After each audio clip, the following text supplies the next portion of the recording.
This is Dr. Elaine Phillips in her teaching on Introduction to Biblical Studies.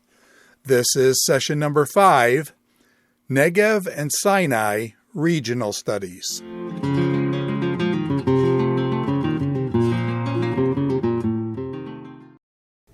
Well, here we are in another regional study. We're going to be dealing with Negev and Sinai this time around, which means we've moved a little bit south. First off, however, doesn't hurt us to do a review. So let's start in by a quick shot at things we've been doing so far. We looked at the various disciplines that contribute to our study of historical geography. Worked our way through those. We spent an hour on archaeology and only tantalized ourselves, basically, in terms of realizing how much more is involved with archaeology. Following that, we did a quick overview of the Middle East and then focused in on regions of the country itself. And finally, we got into where we really want to be, which is regional studies. And our first one was to take a slice, a cross-section, from the wilderness in the east, working west out to the Philistine plain in the Mediterranean Sea.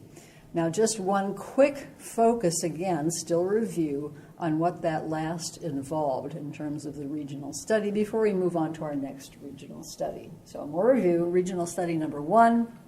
We did indeed look at the wilderness, and one of the things we noted is that geology is important. Geology will always be important. And so because it is a barren place, because it was, as we learned, in the rain shadow, we discovered that for most people, this is a place to get through, not necessarily to live, although there were those who retreated to the area of the wilderness. Then we looked at the hill country. We're going to spend a lot of time later on in this session, not this session, but the whole overview of geography and regional studies talking about various hill countries.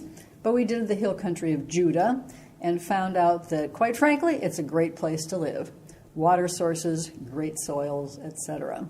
We also took a quick trek out to the Philistine plain, the coastal plain, right next to the Mediterranean Sea, and found that because it is indeed an area that has lots of travel through it, more cosmopolitan area, we also focused briefly on the fact that there are 5 major Philistine cities, and we talked about them because they're significant, especially in the period of the transition to the monarchy.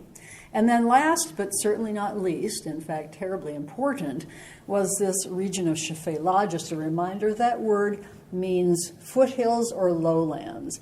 And we discovered by virtue of the geography, again, geography is so important, those east-west valleys that comprised the Shephelah were great invasion routes from the coastal plain area right on into the hill country. That's a review.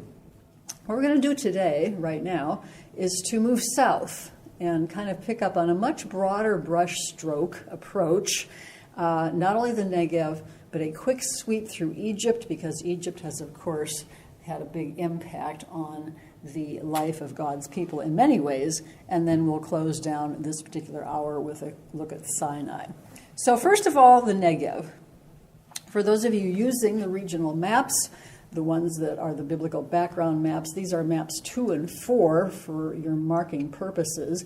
But first of all, here's a schematic of not just the Negev itself, but an area that is called the Greater Negev.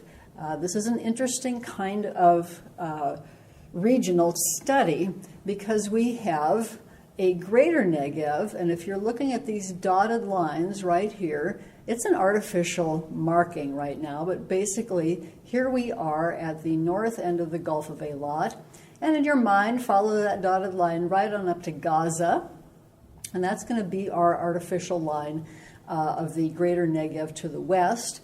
Then if we follow the Rift Valley, that will be sort of an eastern boundary, and then take a line kind of across here, and we see a big triangle that constitutes the Greater Negev. By the way, as I note up there, the word Negev itself means both south, and that indicates that it's south of where God's people, by and large, have planted themselves, but it also means dry. And that's appropriate, as we're going to see when we start talking about water sources. The biblical Negev itself is much smaller. So if you're looking at this map, I'm just going to point out with my little green light here what we want to focus on, because our greater Negev was this triangle as we've just seen. Now as we work on biblical Negev, and we're going to see if we can get our pointer to go here, we basically are talking about two basins in the biblical Negev. I'm not sure if the print is available for you in terms of distance, but we have a basin right here. It's the eastern Negev basin, one east of Beersheva, and here it's marked western Negev basin. If it helps you, I've often had students think of the biblical Negev as being sort of a bow tie. For those of you who have uncles, aunts, or grandparents who still wear that wonderful thing called the bow tie, you know that there's one wing that sticks out, there's another wing that sticks out, and sort of in the center here, this is why it's a bow tie, is a little bump, and that's going to be the area around Beersheva. So at any rate, those are the two basins that we have with the biblical Negev, and you see it's a much more compressed area. This eastern basin, again, if you look at this topographical map, it's helpful for us because we're seeing that there are some indications of highlands along here. They run kind of northeast to southwest. They happen to be made up of our limestone. We see limestone and chalk alternating with each other. And if you read that second bullet, you're seeing a word that you probably don't recognize in your common English parlance. Whenever you see an IM ending on the word that's coming in from Hebrew, it tells you that the word is plural. And so here we're talking about a singular maktesh and plural makteshim. And what a maktesh is, it's a crater or a bowl of some sort. And it is something in the topography. There's all kinds of interesting reasons in terms, geologically, in terms of why this crater or bowl has formed. But for now, just recognize it. There is a small crater. There is a large crater. The small crater is right about here. Lovely to visit, hike through. There's a large crater, and then there's a super crater. So if you like to think of the small bowl, the large bowl, and the super bowl, you can consider that as one way to remember it. In addition, we have a name that probably is a little more familiar to, and that is the Wilderness of Zin. So if you can see my green pointer right there, it's a bit of a push from our north-south area between the Gulf of Eilat and the Dead Sea, a dry sweep. It's a little bit of an in push into this area that is west of that Rift Valley. So Wilderness of Zin, and of course we see that, and we'll talk about it a little bit more in terms of the history.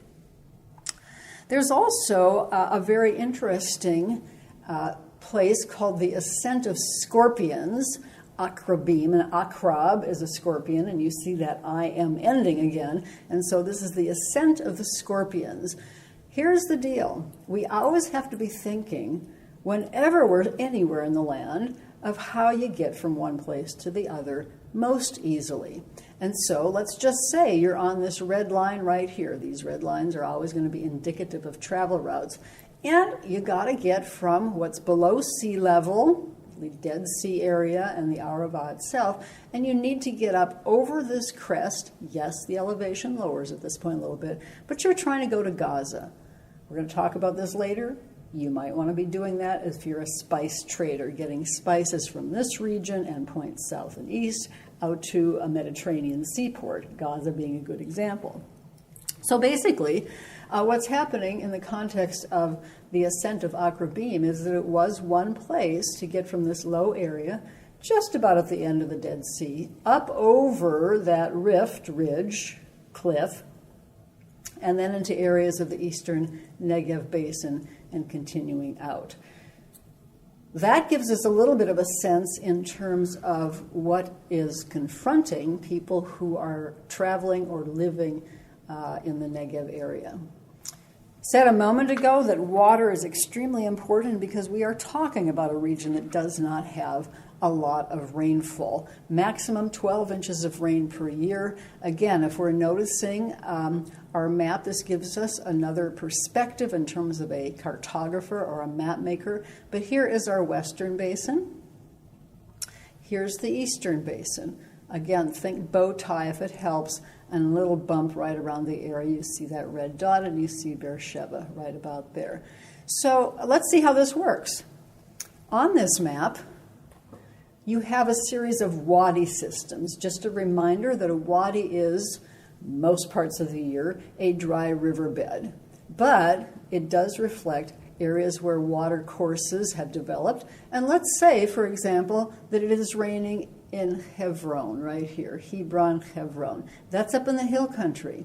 Some of that rain indeed will flow east, some will flow west, but some also is going to flow south. And so this wadi system that starts at Hebron is called the Hebron Wadi system. It will join at Beersheva with the Beersheva Wadi system, which has been busy draining the eastern Negev basin. Think in terms of not just one singular wadi course, but all kinds of little tributaries coming into it.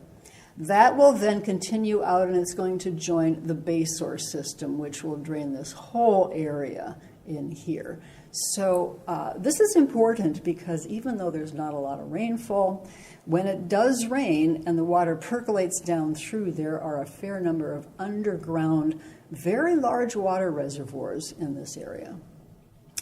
I've mentioned this already. Our rainfall in the Negev area is going to average 8 to 12 inches per year. Of course, the farther west, there's going to be a little more rain. That's one of our principles. The farther east we go, less rain.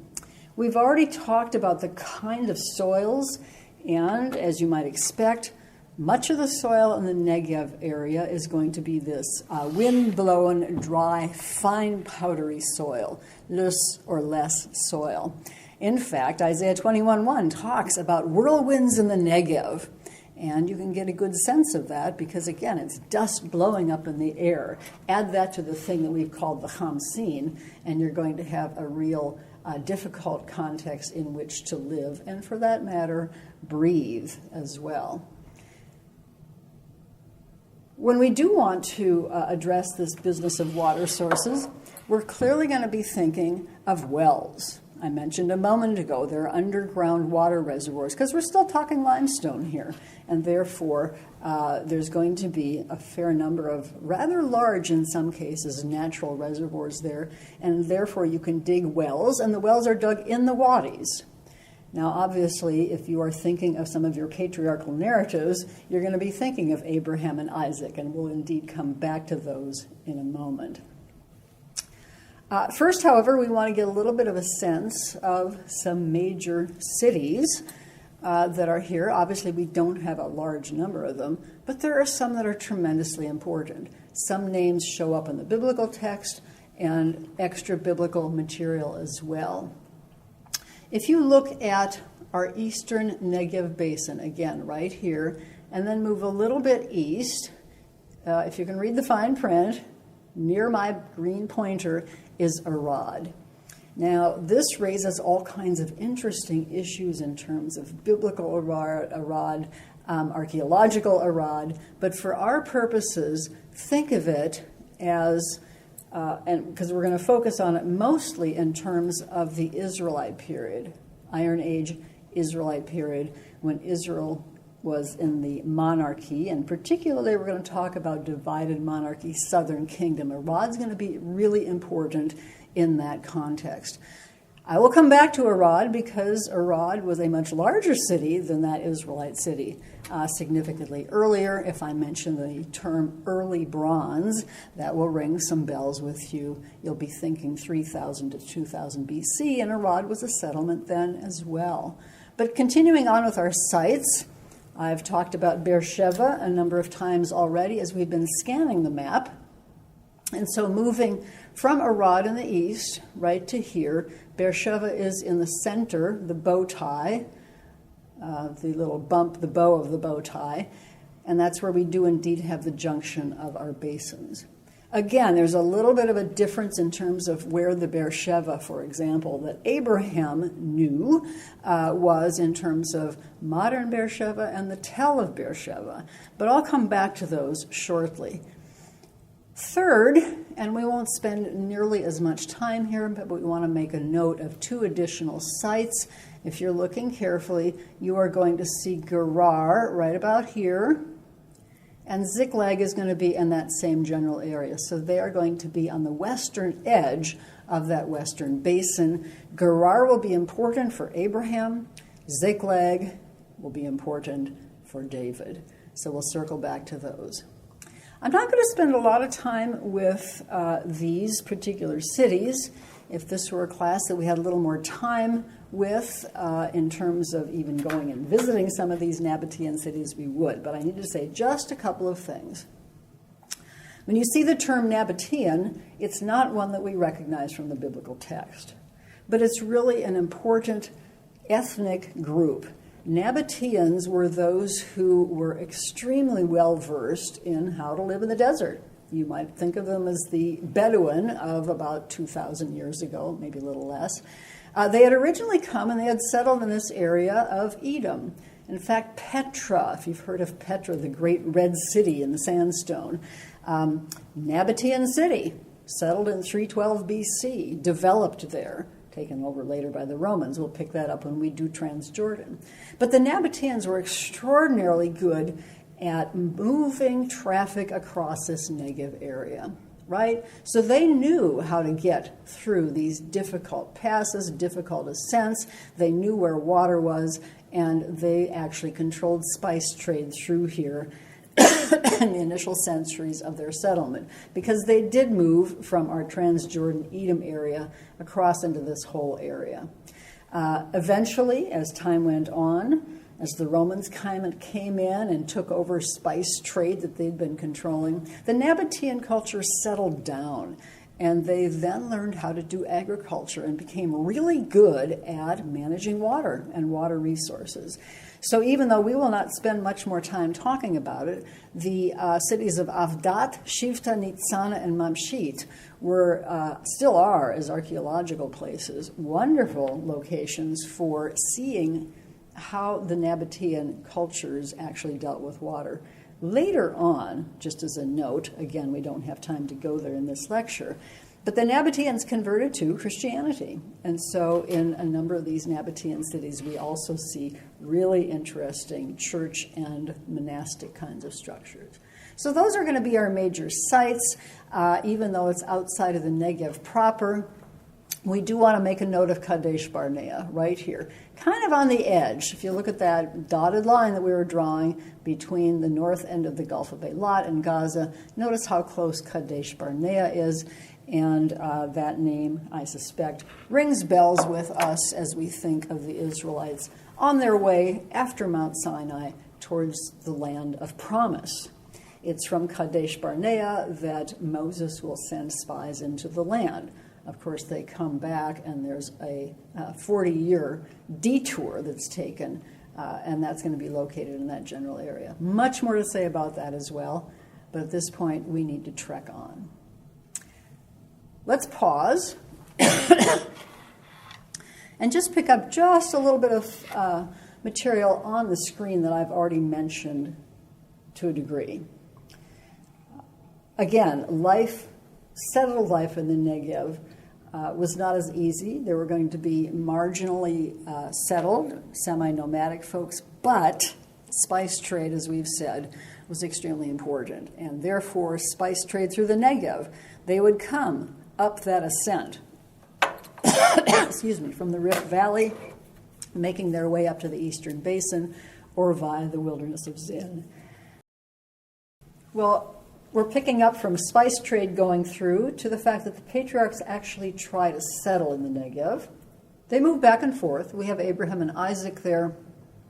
And I mentioned the name Gerar a little earlier on, and that's going to be an important name in terms of where Abraham and Isaac settle. We know that they have some contention with Abimelech, king of the Philistines. I'm not going to venture into any of the dating kinds of issues here in terms of patriarchs and Philistines, but at least for our concern, there are battles over, and a lot of, as I say, contention over who has water rights. And you'll remember as you read the narratives in Genesis 21 and Genesis 26 that they're actually stopping up wells, and then they have to make a treaty, and they have to make an oath. You have the name of Beersheva. Be'er means well, Sheva means both seven and oath, and there are seven creatures, lambs that are killed as part of making this particular oath, and the name is going to preserve that. And then we've mentioned already in terms of history, Kadesh Barnea is the location from which the Israelites were sent into the land of promise. The spies were sent in, but came back with that report. So they're wandering, and they seem to wander primarily in the area of the wilderness of Zin during those 38 years. Earlier on, I just dropped the note that David is going to be stationed at a place called Ziklag, western basin of the Negev. And just a quick note here as well, it's during this time period that David has actually, because he's been pursued by Saul, and it's been a pretty ugly, messy situation, he's gone over to the Philistine king, Achish. And what Achish does is to commission David to be what Jim Monson calls the sheriff of the Negev. And so as he's stationed at Ziklag, he's probably not just down there on the fringes twiddling his thumbs. He is, no doubt, overseeing all those trade things that are going back and forth. He's also protecting the southern clans of the tribes of Judah from raiding Amalekites. And he's also doing a little bit of a subterfuge with Achish himself, because he'll tell Achish that he's been raiding Judah clans. So David at Ziklag has had a very interesting commission there, and the time that he spends there. We could spend a lot more time there as well, but we won't. Just in terms of some important biblical annotations, the term from Dan to Beersheva is used primarily to indicate, in a quick way of saying it, the extent of administrative Israel. So while we have a united monarchy, when you see from Dan to Beersheva, you're recognizing that the text is talking about Israel from the north, because Dan's going to be a place up in north. We're going to see that later on. And then Beersheva is the location you know. And that's going to be kind of our southern boundary. Do Israelites get a little farther south? Yes, they do from time to time. Do they get a little farther north? Indeed, especially during the reigns of David and Solomon. But Dan to Beersheva is our geopolitical note here. And then I mentioned a moment ago, we do indeed have this group of folks called the Nabateans, who, along with the rest of the Roman Empire, convert to Christianity in the 4th century. That's what we need to say about history.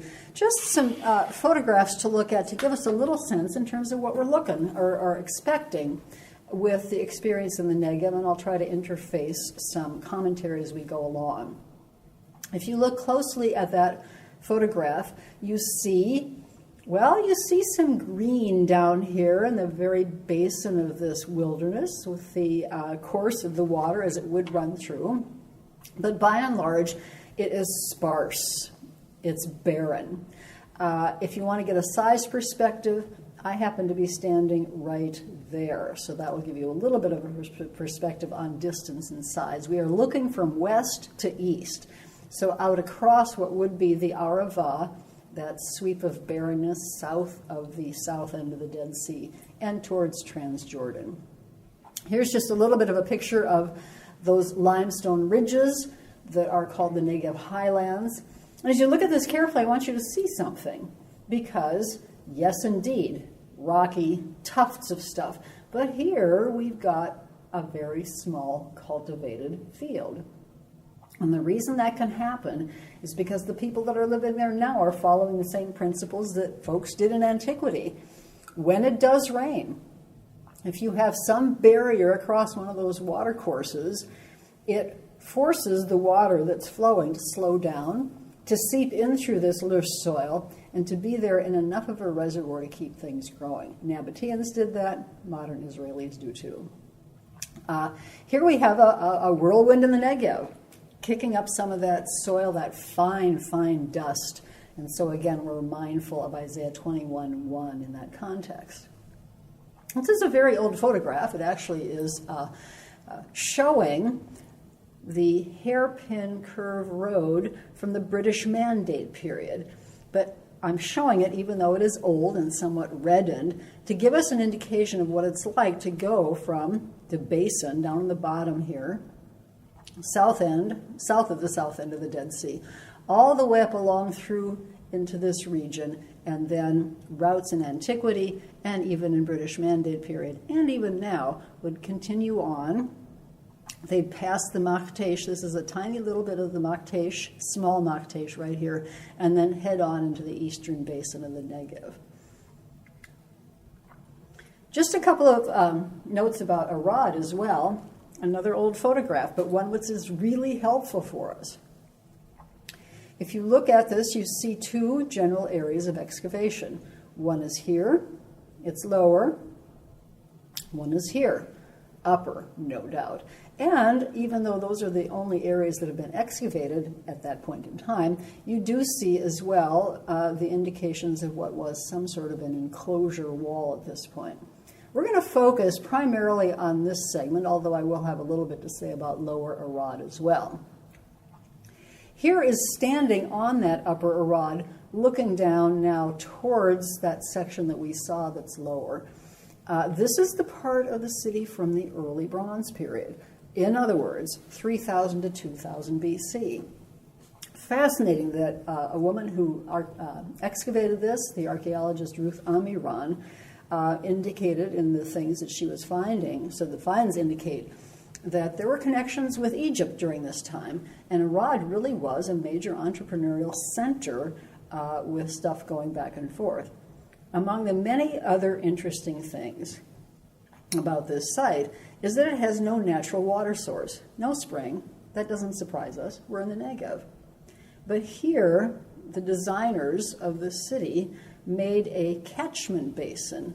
It was there kind of to start with, but it's structured so that in the ancient city, everything that whenever there was rain would flow down into here, and there would be a well right in that area. So very carefully taking care of that. This area constituted some temples from that time, and here are some housing structures as well. Our main focus, however, for Arad is going to be on the upper city. The upper city, as I believe I mentioned a moment ago, is dealing with, or is representing, the Israelite period. So it's Iron Age. And it's a very small administrative center at that point. Now, there's lots more to say about it, but of course, we can only focus on a little bit. And there are two things that we really want to mention. One of the finds at Arad that was remarkable was what the archaeologists determined to be a temple. Now, if you look at this, we've got kind of the overview of this temple. Here would be the courtyard. Here was an altar, an outdoor altar. Here you're getting a little closer, but what we're really going to focus on is this segment right here.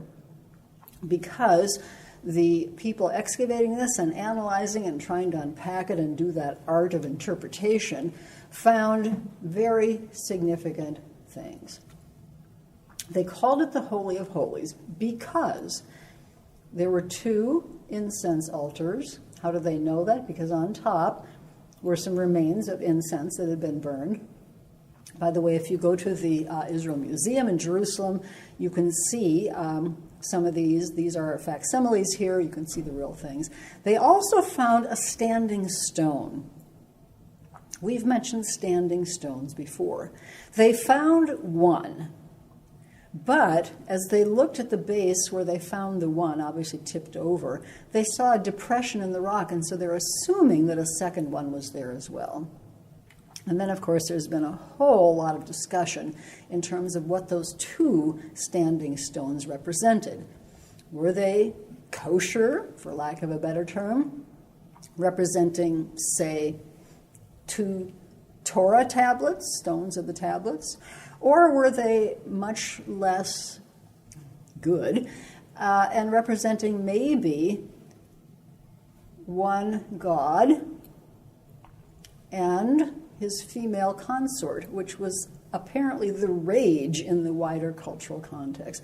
Baal or Baal and his female consort were a major thing. To make life even more murky at this point, and this merits about another 20 minutes of lecture, but it's not going to get it.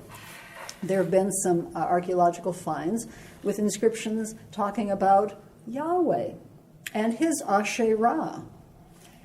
And they're found in a place not terribly far from Arad, a little bit farther south on a caravan route called Kuntilat Ajrud. So as you can see, this raises all sorts of interesting questions.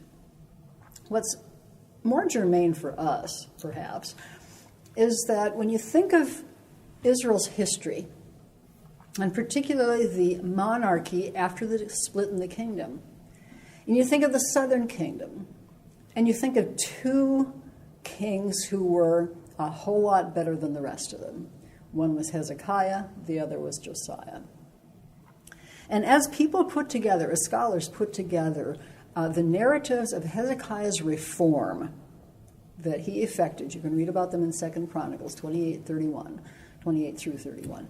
As you read about those, and then you put together the layers, remember our strata here, of finds, turns out that this temple was destroyed at some point, and it seems like the chronology of that matches fairly well with the chronology of Hezekiah's reforms and destruction of foreign places of worship.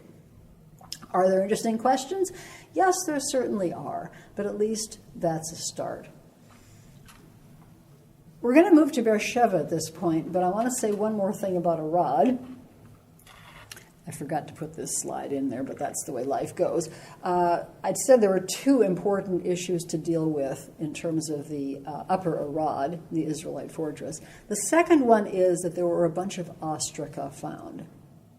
On the opposite side of that Israelite fortress, from where the temple is, they found a room that had 107 ostraca, remembering that ostrakon, singular, is a piece of pottery that has an inscription on it, post-it note of antiquity.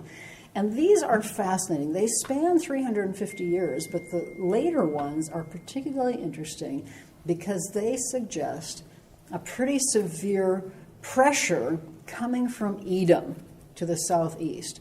And so you get, as you read between the lines, you get an interesting sense that at the end, or towards the end of the Judean monarchy, when they were facing pressure from Babylon, they were also facing pressure from Edom to the southeast, even though there's a lot less said about that in the historical books. Ezekiel 25 and 35 do suggest that, as we see some passages condemning Edom at that point. But now let's move to Beersheva. Quick overview of Beersheva. We're actually standing in a tower, or on a tower. It gives us a little bit of a look of the western side of this tell of Beersheva. You see kind of a street right here. You see a structure of a house. You see the outer wall at that point. Let's focus in again on just one thing, although there's so much more that we could be talking about here. This is one of my very compliant former students who is demonstrating what some desperate people did in the Old Testament context, which was clinging to the horns of the altar. This particular structure has been reconstructed. It's a facsimile. The real thing is in the Israel Museum. But it's been reconstructed from the pieces that were actually found in secondary usage in the wall of a storehouse.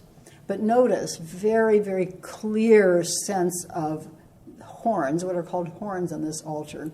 Other examples of this have been found elsewhere in the country, but this one was especially interesting because it was found in particularly a destroyed and then rebuilt kind of context.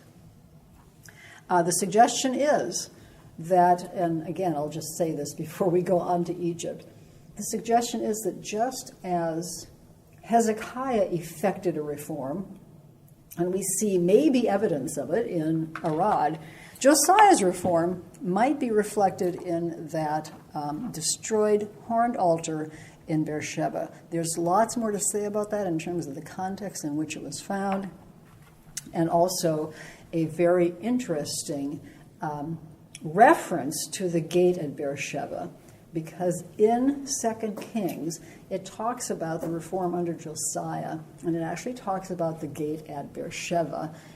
So some fascinating connections that we don't have time to pursue at this point. I'd love to take time for questions, but we're going to move for a really, really quick look at Egypt, mainly because, as I said a moment ago, Egypt, defined really by the Nile River, Upper Egypt, Lower Egypt, Delta area right here, had such an impact over the centuries on God's people, not only at the times that they were there, not only the Exodus, but also, as we see over the centuries, various pharaohs trying to take that international route. Remember, we've got a major connection through here, and so especially our 18th and 19th dynasty pharaohs are going to show up in an important way. I mentioned Upper Egypt and Lower Egypt a moment ago, and just a reminder that because the Nile flows from south to north, even though on the map this seems really upside down, this is Upper Egypt, that's Lower Egypt. In terms of Egypt itself, it's defined primarily with the first cataract. This is, again, sedimentary areas, but there are going to be granite places all along the Nile area called cataracts. And so the first cataract, as you move from north to south, is going to define, generally speaking, the southern boundary of geopolitical Egypt. I can't emphasize enough the significance of the Nile in terms of the daily life and therefore the daily worship of Egypt, the people of Egypt. Needless to say, something that provides water and therefore a consistent source of water, and therefore agricultural fertility, and therefore economic security. I mean, you can put that whole thing together over and over again, as we've seen, and the Nile is going to be viewed as an extremely important source. There were lots of festivals that took place around the Nile. We have lots of major structures built in this area. Our pyramids of Giza, just now really close in with our major megalopolis of Cairo, but these are the three major pyramids that are standing here, surrounded by smaller ones right out around here. We're actually standing on one of the smaller ones here. This whole series have been excavated. There have been fascinating excavations done. The Sphinx is in this area as well, the famous Sphinx. And then as you fly from this area around Cairo going south, you see lots and lots and lots of these little humps along the Nile, unexcavated pyramids as well. So while we see those, there are more of them than simply those. At a place called Karnak, which is farther south along the Nile, Luxor, if you're thinking of a more modern term for us, Thebes, if you want to add that in there as well.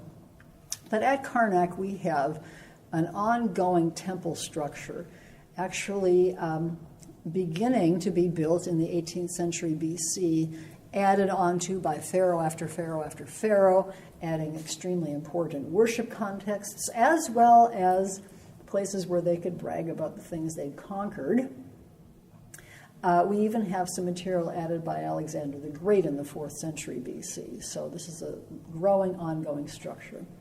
We want to notice that on this particular route, we have a series of sphinxes, and they're ram's head sphinxes, which is a little bit unusual, but the ram was an important part of the whole panoply of deities that we talk about. And the processional along here is reflective of the fact that with the Nile being so significant in terms of a deity, there were, I think I'm remembering this correctly, upwards of 60-some days that were devoted to religious festivals, and many of them took place in the context of connecting the temples of the Nile, along the Nile. A 19th dynasty pharaoh, probably the best known pharaoh, is Ramses II. This gets into a whole discussion of the date of the Exodus, which we will not get into at this point, but we want to notice, first of all, that he was a phenomenal builder. And so I just want to show you a couple tiny representative samples. Well, these aren't tiny, but a sampling of Ramses' comments, if you will, about himself. This is a statue of Ramses, one of his wives between his knees here. But here, just the head itself. Notice the cobra is on the crown that he's wearing. To the south, even beyond where Luxor is located, you have a place called Aswan. Lots and lots and lots of interesting things to be discussed with regard to this particular photograph as well and what it's representing. But I'll simply say this. What you're looking at is a reconstruction of one of Ramses' significant temples. And it's a reconstruction not in that these are fake, but they've been moved from an area that would have been flooded. When Gamal Abdel Nasser decided that he was going to put a dam on the Nile, it would have created a lake behind it. It did create a lake behind it. And that would have flooded not just this temple, but a number of others. They would have been underwater. So the antiquities community actually globally got together, and they raised the support to take this mountain apart, take this temple. Inside here, by the way, I should have said this earlier, you've got 4 statues of Ramses. All right, this is Ramses, 1, 2, 3, 4. In there is an entryway into that temple, and inside it is room after room after room, getting all the way into the inner sanctum itself, where there are 4 deities represented in the shadowy part. But it has all been put in terms or inside an artificial mountain. This is an artificial mountain here that was pretty much built to house this temple, which was taken apart stone by stone, piece by piece, marked, and then put back together again. Just to give you a little bit of perspective, each one of those statues is 67 feet high, so that helps understand it just a little bit. This is a bunch of intrepid Gordonites from way back when visiting that temple. And here we have those shadowy, numinous figures that are in the most interior section of Ramses II's temple, 4 of them.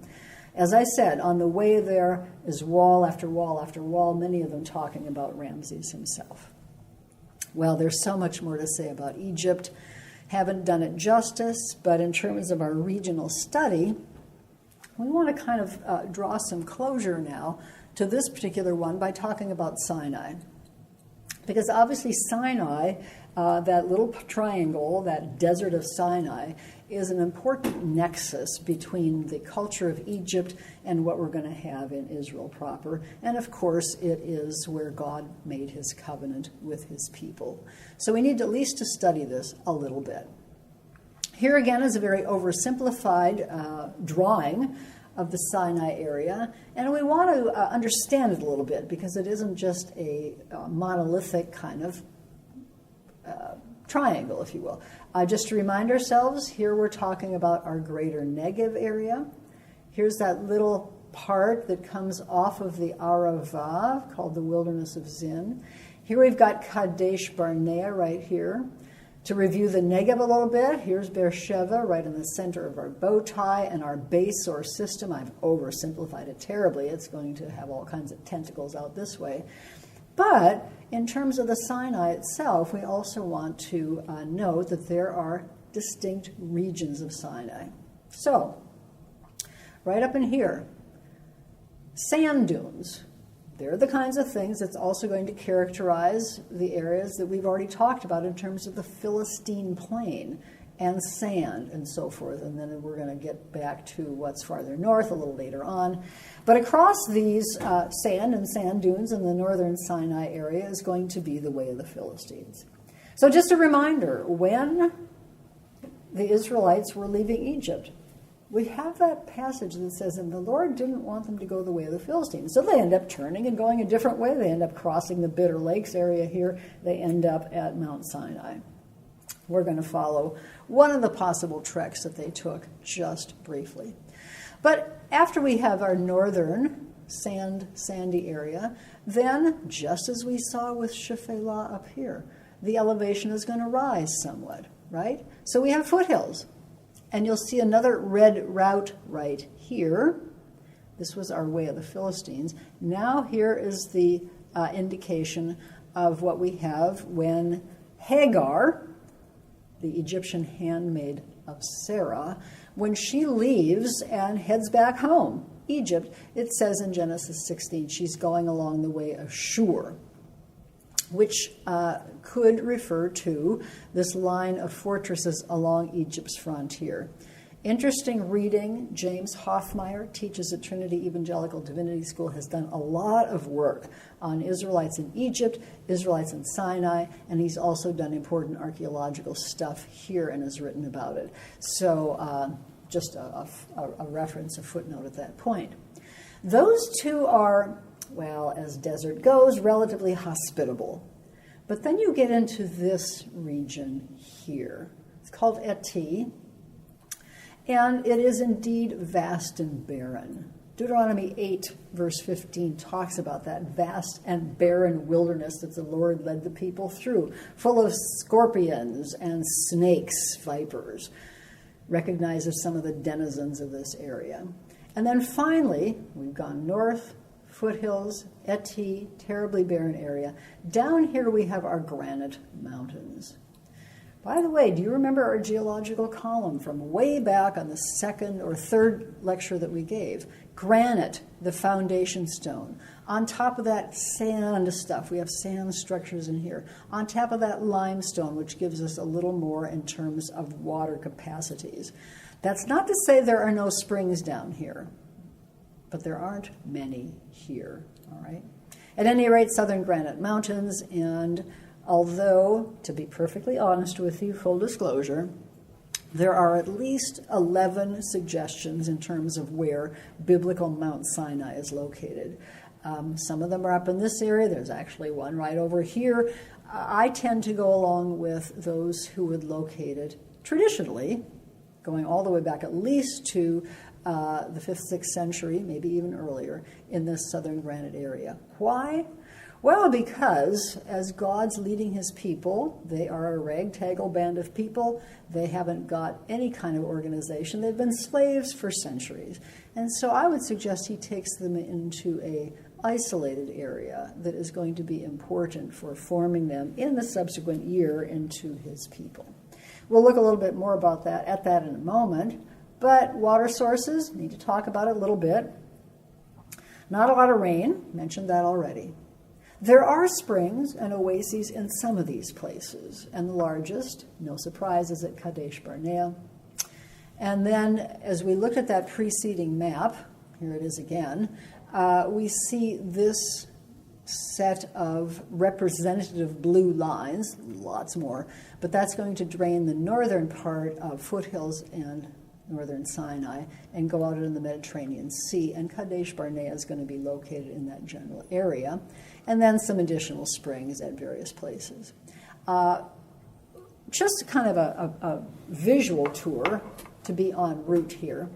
By the way, I should say as well that the Israelites were not the only people in southern Sinai, if indeed that's where they were for their experience of the covenant. There's evidence of Egyptian temples there as well, a place called Serebit al-Khadem, which was a very significant Egyptian temple long before the Israelites got there.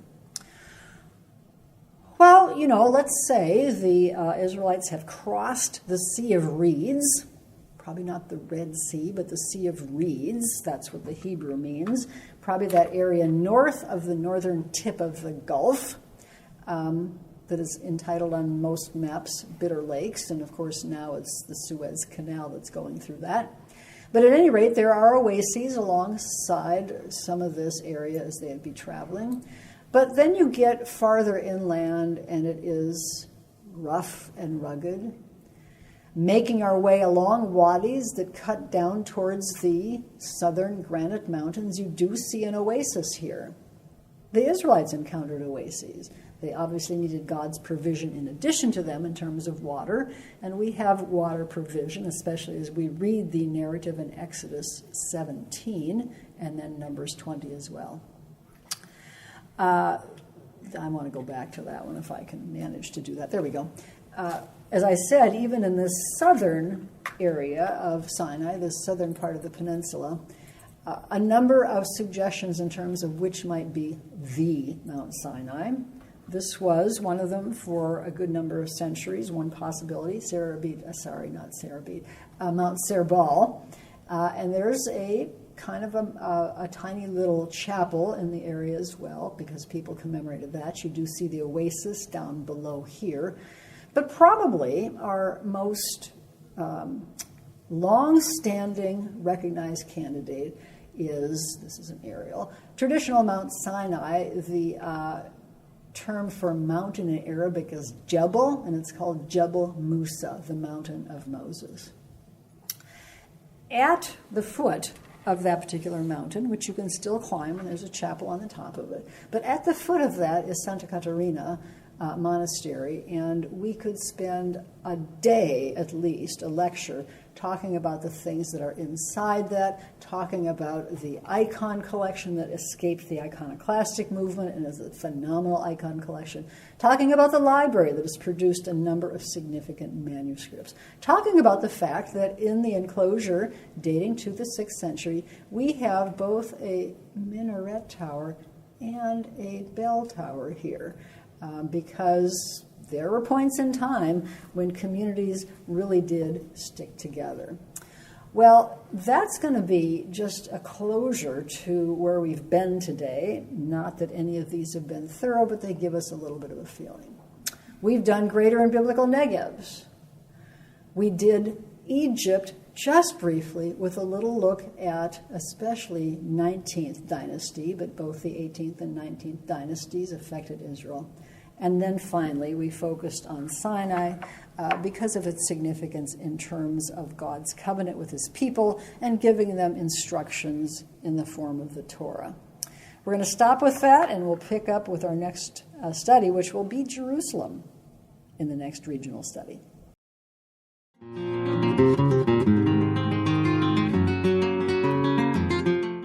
This is Dr. Elaine Phillips in her teaching on Introduction to Biblical Studies. This is session number 5, Negev and Sinai Regional Studies.